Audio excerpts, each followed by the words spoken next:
Bonjour à toutes et tous, c'est Paul Dame pour vous présenter un nouveau sabbat en sucette. Donc là, dans le cas présent, je me suis demandé si éventuellement la marche aux pieds nus pouvait avoir un avantage sur la santé humaine. Donc là, de prime abord, on va se demander, on va se dire plutôt, oui, mais marcher pieds nus, tu vas avoir froid aux pieds, et j'en passe des meilleurs. Mais le fait est que marcher pieds nus nous fait marcher directement en contact avec le sol. Pas de contact avec les chaussures. Chaussures qui ne sont pas adaptées à notre plante de pied. Particulièrement plante de pied, j'entends voûte plantaire et tout. Peut-être que la forme du pied va être différente d'un pied à l'autre. Et donc, ça va modifier notre façon de marcher. Et puis, le fait est que si on n'a pas la bonne façon de marcher, on va se faire des blessures plus facilement. Ou alors, on va adopter une démarche qui amplifie cette posture qui n'est pas bonne à proprement parler. Et donc, on augmente les risques de fracture des os ou alors de d'étirement des muscles ou alors on va faire des claquages des muscles, on va augmenter les problèmes d'articulation, peut-être vont-elles être plus soumises à un frottement inadéquat et donc qui demanderait une augmentation de la quantité de liquide synovial. Ou alors va-t-il y avoir des problèmes au niveau du fémur, du col du fémur que l'on connaît entre autres pour les fractures en la matière. Ou alors, est-ce que cela va influer sur notre colonne vertébrale et donc les kyphoses et les lordoses vont être déformées, chose qui est indispensable. Et donc à terme augmenter et pérenniser la mauvaise démarche. Donc ça, c'est un point qui est important.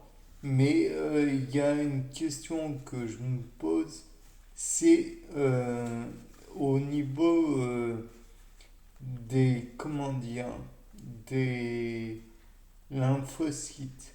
Certes, on va me demander où est le rapport. Eh bien, dans les lymphocytes, vous avez les lymphocytes T, donc qui acquièrent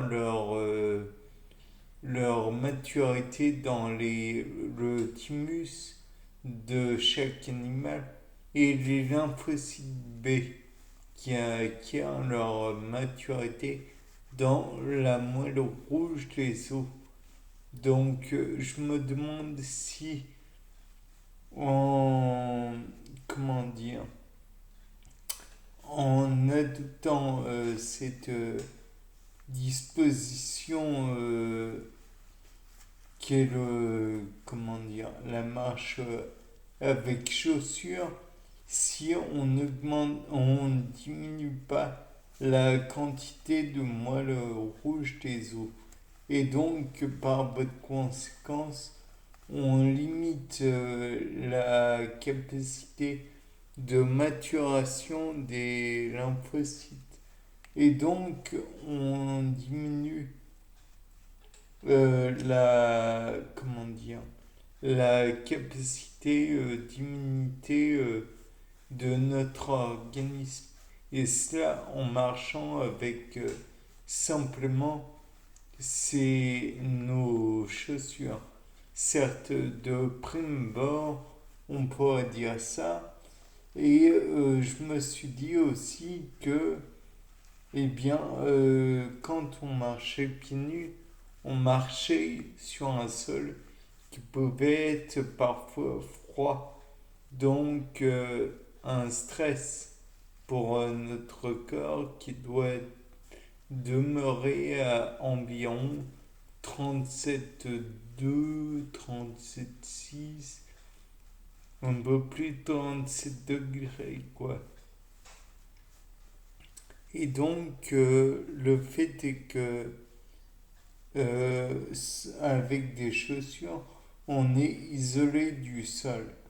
Donc, on a moins froid. Donc, finalement, on perd cette habitude du froid et donc on perd du stress. Et donc, voilà.